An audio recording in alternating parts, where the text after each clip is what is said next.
The American people are sick and tired of hearing about your damn emails. Thank you. Me too. Me too. You know? Well, it may not have been quite as combative as the GOP debate, but that doesn't mean there weren't plenty of new storylines from tonight's Democratic presidential debate. Gun control, the Black Lives Matter movement, the Syrian crisis, and yes, those emails were just some of the hot-button issues discussed at tonight's first Democratic debate. Joining us now to break it all down for us is CSU political professor Nick Easton. Thanks so much for joining us, Nick. Nice to be here. Good to see you. And Hillary Clinton, by far the presumptive frontrunner and to win the Democratic nomination. So did she maybe gain any ground or lose any ground from this first debate tonight? You know, the whole debate was pretty much a tie, but in many ways that helps Hillary. I think she helped herself in that she looked pretty solid. She looked pretty confident. She looked pretty consistent. And of course, Bernie's endorsement there didn't hurt her any. Yeah. And speaking of that, so Bernie Sanders kind of stood out too. Would you say it was pretty much a draw between those two, or how would you categorize it? I would call it pretty much a draw between those two. I don't think you'll see much change in the polls on any of the 5 candidates after today. You know, there was an occasional moment where you'd see someone seem to stand out, and then somebody else would kind of even it out. So there really were very few highlights other than the clip you just showed.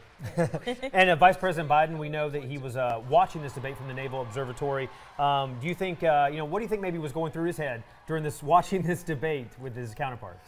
I think he's looking to see if there's any serious stumbles, particularly on Clinton's part, and not seeing them. I think his kind of last chance is to see if she has any problems with the Benghazi hearings next week, and I think if not, I think then Biden will probably make the decision not to enter the race.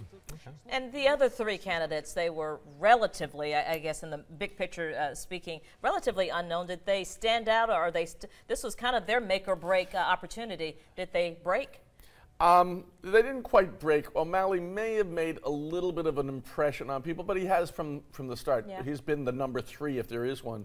I think Webb hurt himself in the Democratic primary situation because he's tried to portray himself as a conservative Democrat, and I don't think this is the year for conservative Democrats. I think the Republicans have that part pretty well locked up. I think you're right. And I know Hillary Clinton also went on the attack for Republicans when it comes to Planned Parenthood and women's issues. Do you think that she wins on an issue like that?